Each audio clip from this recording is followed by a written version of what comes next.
আমাকে না জেলখানায় বন্দি করে দিচ্ছে। তো hello guys, welcome back to মাই এগরা যাই কই যে একটা বাজে অভিজ্ঞতা হবে আমি কোনোদিনও ভাবতে পারি। সত্যি বলতে নিজের উপরেই খারাপ লাগে রে জানো। And welcome back to my হাসি হাসি পেট ব্যথা ব্লগ। আগের পার্টে কিন্তু আমাকে ভূত লাগতলা আর এখন আমি অনেক সুন্দরী হয়ে গেছি, হ্যাঁ না?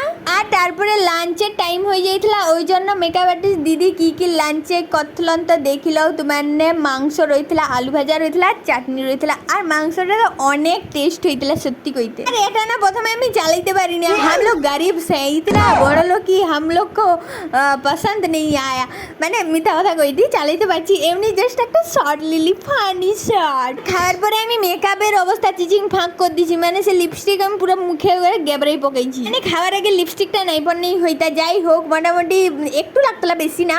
তারপরে এখানে আমার ফুল চালিয়ে এসছে আর ফুল দি করে পুরো আমি সাজি, মানে ফুলই দেখতে পাইনি আমি চারদিকে শুধু। আর অনেক লোক কমেন্ট করে কইছে ভূতের মতন লাগতলা। হ্যাঁ সত্যি সত্যি কি ভূতের মতন লাগে এখন আমাকে অনেক সুন্দরই লাগে। আর অনেক লোক কইছিল যে ময়দা মাখি লিছে, মেকআপকে ময়দা বলতে শিখলানিও তখন, মানে কি কইবা 2027 আসতে চললা। আর খারাপ অভিজ্ঞতাটাও এখন আমি শেয়ার করে দেই, মানে একরা যাই করে আমার এত ভাল লাগছে জায়গাটা, মানে কি কইবা আমার তো রই যেতে ইচ্ছা করতলা।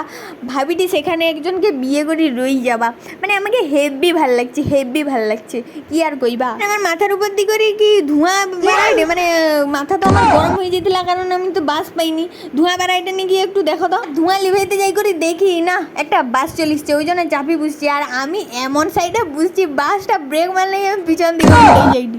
রাস্তাটা তো আমাকে একদম চুমু লাগছে, চুমু, মানে কি কইবা কিছু কোয়ার নেই। আর अब भूत के जैसा लग रहा है मेरे को, क्योंकि मैंने तो फुल मेकअप नहीं उठाया है अभी तक। আর এখানে লেখা আছে সারেঙ্গা, মানে এটা কি কোনো গ্রামের নাম? যদি সেখান থেকে কেউ ভিডিও দেখো আমাকে অবশ্যই কমেন্ট করবো, আমার না নামটা সেই ভাল লাগছে। আর এখানে বাসের ওয়েট করে দিয়ে আরও বেলদায় এসে করে পুরা রাত হয়ে গেছে কি আর কইবা। আর আমাদের কেশিয়ারিয়ে দেখো এখানে আরসি প্লাজা একটা রেস্টুরেন্ট খুঁজছে, এত ভালো আছে কি কইবা। আর এখানে তো বাসের ভিতরে আমাকে জাঁকি টিপি করে বসে রইতে হয়েছে। যত জল হইতে লাগে চারদিকে জল ভরে গেছে। নেক্সট পার্টটা অবশ্যই খুব তাড়াতাড়ি আসবে, তার জন্য সাবস্ক্রাইব।